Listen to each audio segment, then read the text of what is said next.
we all have two people. We all have two people. And I'm not saying you're crazy. We have the easy voice. That's that voice that we all love. That's that very comfortable voice that's that mommy holding you saying it's going to be okay. Doesn't care how good you are, just loves you. Just loves you no matter how messed up you are in life. So that's that one voice. This other voice that we walk very far away from is a voice saying, hey man, you ain't doing shit. So we try to get this voice out of our head completely. And we live over here in this land. So what you have to do first is turn up this voice over here. The voice saying things to you that aren't nice. That it's in our head saying, you know what, man, dude, you're not doing shit. I'm not saying to put yourself down. I'm saying listen to the truth. And the truth isn't in the 20%. The truth is in this other part of your brain saying, look, man, you're wasting a bunch of percentage here. We have 80 more percent that we're not tapping into because in this other 80% is suffering, pain, failure, self-doubt, darkness, and then a whole bunch of light. But to get to this light, you got to go through all of this. So a lot of us know that.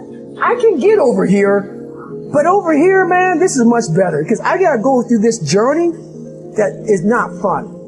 This from 20 to 100%, this shit in between is not fun. So we decide to live over here. So everybody goes, how do you do that? You know exactly how to do that. You know exactly. It's not a magic trick. There's nothing I talk about that's a magic trick. It's all back down to a very primitive mindset of we just have to do. It's like breathing. Breathing becomes normal. Like we didn't know that we're doing. That's how you have to live your life.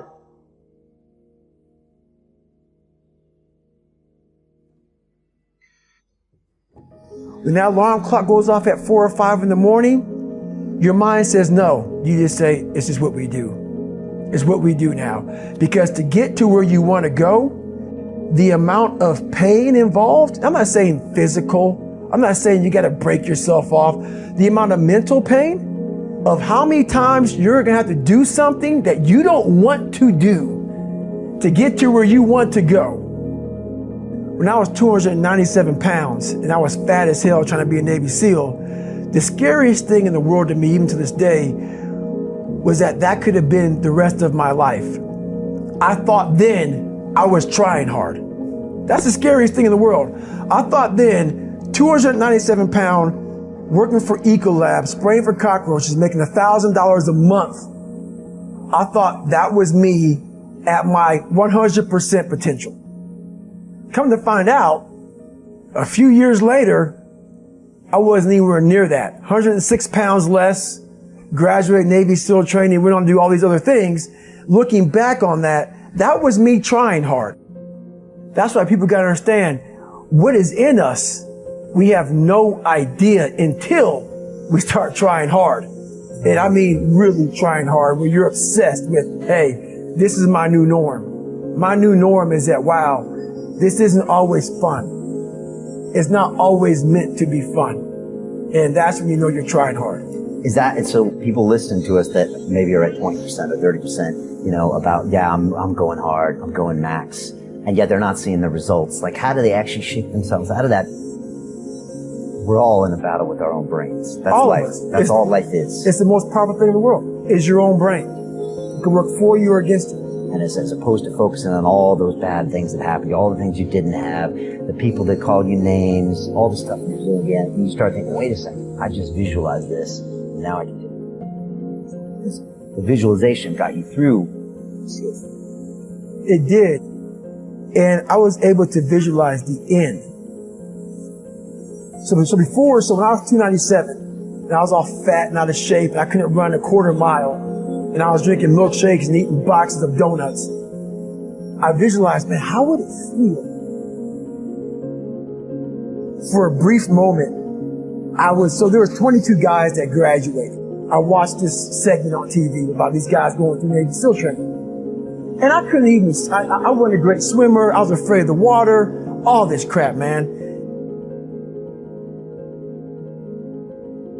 But at the very end, it says 22 guys. This commanding officer's up there and he gives this great speech. I was like, man, I wonder. So I started visualizing me being the 23rd guy in these dress whites, sitting there with these guys, getting that Navy SEAL, graduating this Navy SEAL training. I was like, God. So I put myself there. I was like, man, that's an amazing feeling. I put myself there at 297, not even able to do anything that these great men were doing. I said, man, if I could feel that would change my life. I could just feel that. It lasts for 1 second. You get that certificate, you walk across the stage, and what's next? But I didn't know that then. My mind wasn't, I thought I lived in that moment forever. So I said, wow, man, if I could just feel like this. If I could feel like this. And what was that feeling you wanted so bad? No, victory. I wanted to win. Not like beat somebody else. It wasn't about that. I just wanted to go the distance. Everything in my life, when something got hard, I quit. If it was reading, that's where, I wasn't great at reading. I wasn't great at writing, so I just quit. I couldn't catch on as fast as you. I had to work harder than you. So I quit. I wasn't great at things, so I quit. I'm not good at this. Like, man, if I could just go that distance, that extra mile, to just go, just to finish. I want to finish. I want to feel victory. And victory for me wasn't winning, it was just finishing. So I said, you know what? If I could feel like these guys feel, it would change my life. But what I realized, the best feeling I had was when I was by myself trying to lose this weight.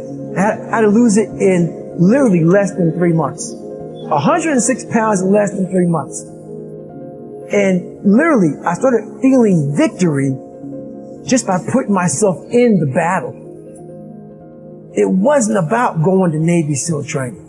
It wasn't about being the 23rd guy in that chair.